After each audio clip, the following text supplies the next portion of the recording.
Hello and welcome to a brief audio tutorial in OBS Studio.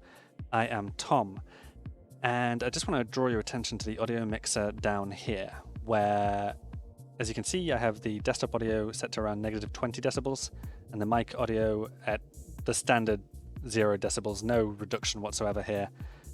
And this is pretty self-explanatory, of course. This just adjusts the volume. So you can hear the desktop audio getting louder and quieter there. I like to have it at around 20, so I'm going to go to Advanced Audio Properties where I can adjust these numbers more specifically, like that. And in here as well, of special interest to us are the tracks. So you can see desktop audio is being output to tracks 1 and 2, mic is being output to tracks 1 and 3. The reason for that is in Settings, Output. As you can see here under Streaming, we have audio track 1 selected. The reason that's selected is because that's the track that contains both our desktop and mic audio. So when we're streaming both sources to the stream. Whereas in recording, I have audio tracks 2 and 3 selected. Those are the tracks with the desktop audio and the mic audio independently, which means that when I import my recording into the edit suite or edit software, whatever I'm using after the fact, I have those two channels separate. This is possible thanks to the recording format MKV, which supports multiple tracks. So that essentially means that I can do processing on either channel independently. Say, I think the desktop audio is too loud, I can turn the volume down on that, or I think the mic audio needs some clearing up, I can do some post-processing in there without it affecting the other track. So that's the first little thing I wanted to look at. But the main thing, the reason I'm here, is to look at these filters. I'm going to filters on the mic track. Let's just show you that there are no filters, in fact, on the desktop audio track, as you can see. So I click the cog here for the mic track, and we can see I have 6 filters set up here. I just want to keep these in view. There's noise suppression, noise gate, EQ or equalization, compressor, limiter, and gain. We're going to go over what each one of those means in just a second, but before we do, I want to stop the desktop audio, the music that we're playing. I mainly play music to hide any imperfections in the audio, which was just the lazy way to get around having poor audio at first. Since then, I've learned to do this. So we're going to turn all of these off and see what I sound like without them on. That should have made a pretty significant difference. If you've got your volume up, you'll be able to hear a hissing in the background, both when I'm talking and when I'm not talking. There should be more noise artifacts than there usually is, and my voice should sound, I think, a little bit tinnier, a little bit thinner. That's the EQ. I often use the EQ to make my voice sound a bit rounder. But we're going to go over setting these up one by one, starting with noise suppression. Just call that noise suppression 2, that's totally fine. You can change the names of them. So, noise suppression, by default it selects RN noise, which is good quality noise suppression, but uses more CPU. So you may decide that Speaks is better for you. For a while I thought Speaks was better for my audio. I feel like it cuts out more of the background noise that I'm trying to get rid of, but I feel like it does some sort of, my voice sounds a bit more processed as a result. So RN noise seems to get me a better quality voice, even though it leaves in some of that background audio that I'm trying to suppress. And that's what it does. It's doing that computationally. It's not ideal if you can avoid using this. Say you've got a better mic, you don't need this, or you have a quiet environment. You've got, say, I don't know, soundproofing set up or whatever. Then you don't need this, and ideally you wouldn't use it. But for my purposes, I think it does a good job at cleaning up my audio just a little bit. Next up, but before we do, I'm going to turn off noise suppression. So we're back to hearing the hissing and whatnot. I'm going to set up the noise gate. And I think, okay, so we're probably hearing a bit of, probably were hearing a bit of distortion there in my voice. I'm not entirely sure. I think I had these at 60 and 45, didn't I? Noise gate. Yeah, that was the level that was suitable for me. And what that's doing, you can see it down here. As I'm talking, it's, allowing all of the sound to pass through, but when I'm not talking, it goes completely silent. If I were to turn the noise gate off, you would see there's still hissing being picked up in the mic channel there. So that's what the noise gate is doing, essentially. The noise suppression does a bit of that as well. And together they just ensure that we have really clean audio.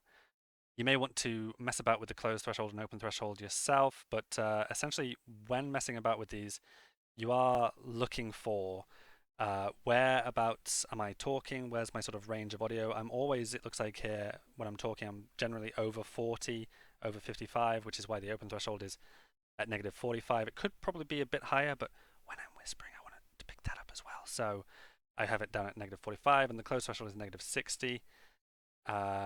Because that's beneath that, in that sort of range is where that noise is being picked up, as you can see here.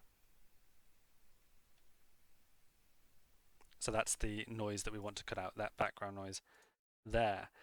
Next up, we're going to skip over the EQ for just the moment and move on to the compressor. The compressor essentially tries to bring our general audio into the same sort of volume range. So when I'm talking, when I'm shouting, when I'm whispering, it all gets brought into the sort of the same ratio. So I'm going to put it at 5 to 1. I think that's good enough for me. And this, I think I have this at a negative, negative 30. I have it at the same level as suppression, and that's just sort of habit at this point. Essentially the compressor compresses all of the audio into the same sort of range to make for a more comfortable listening experience. You may want to mess about with these settings, listen back to what you record, and then mess about with it again to perfect this. It is a process, it does take a long time. The last thing, well, before gain, the last thing I have on is the limiter, which I've just left at the default negative 6 decibels. Essentially that's saying if anything were to go up into this red zone here at negative 6 decibels, which is around here where my mouse is, then any audio over that would be cut off, essentially.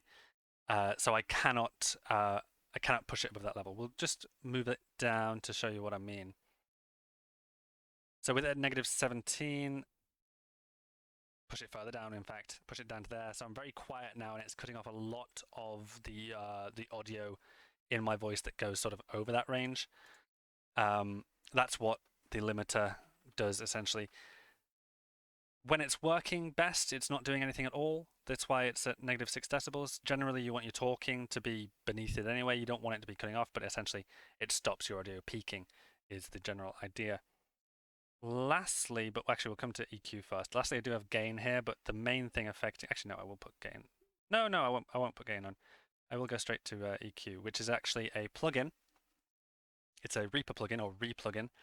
I will put a link to these in the description below, but it essentially adds these here, and the one I want is re-EQ. Open the plugin interface, and you can see there's my voice. That's perfect. Let me just close that for 1 second, because I do want it to be above the compressor and the limiter.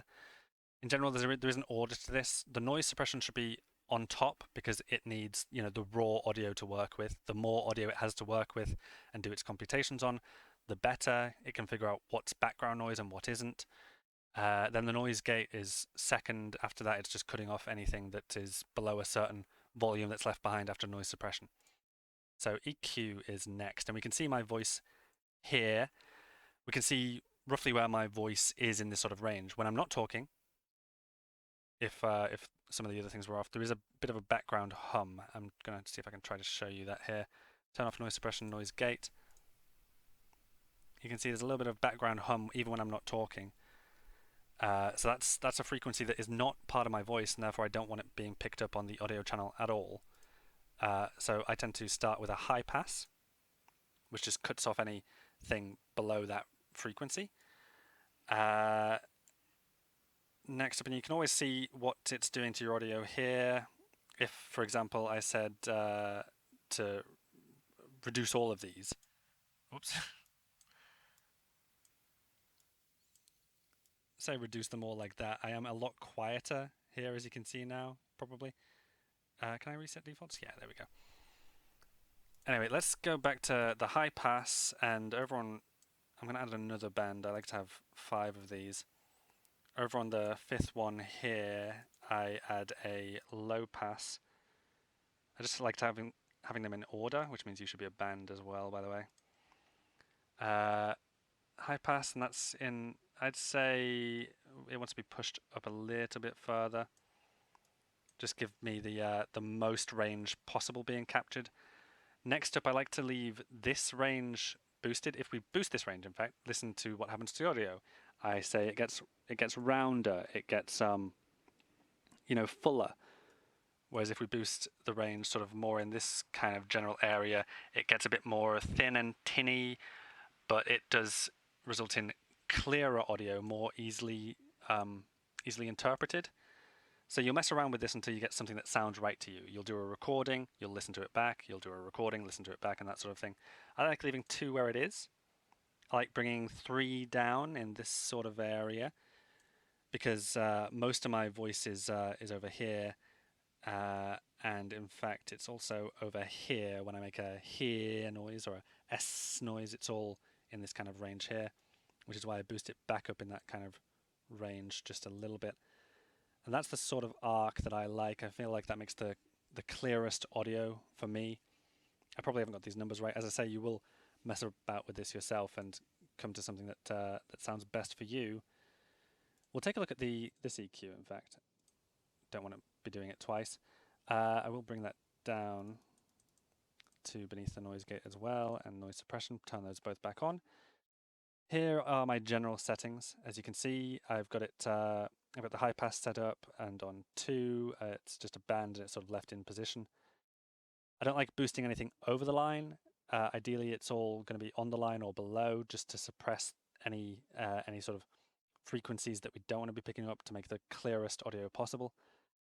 3 is down here, 4 is up here, just to pull it back up before the final low pass at the end, cutting off anything above that frequency. So that's the general idea, and I feel like that makes for clearer audio overall. I think that's all I wanted to show in this video, in fact. We'll turn the background music back on, and so this is in general what I've got when I'm recording. I've got the noise suppression, the noise gate, the equalization, the compressor, the limiter. In fact, one last thing I do add is gain, and I just have that gain up by about 10 decibels, and that improves the volume because it is being affected by some of these things here. The noise suppression, in particular, it's being affected by the equalization and compressor. They're bringing the volume back down a little bit, and the gain just adds that volume back in at the end. In general, you sort of want to be in this kind of yellow area here. Rarely do you want to be hitting the red, and you want your desktop audio to be quieter because the main thing you want to be outputting is your speech. That's the main point, isn't it? So that is a brief overview of how I set up my sound for OBS Studio, for my recordings, for streaming that I may do in the future. Thank you very much for watching, and ta-ra.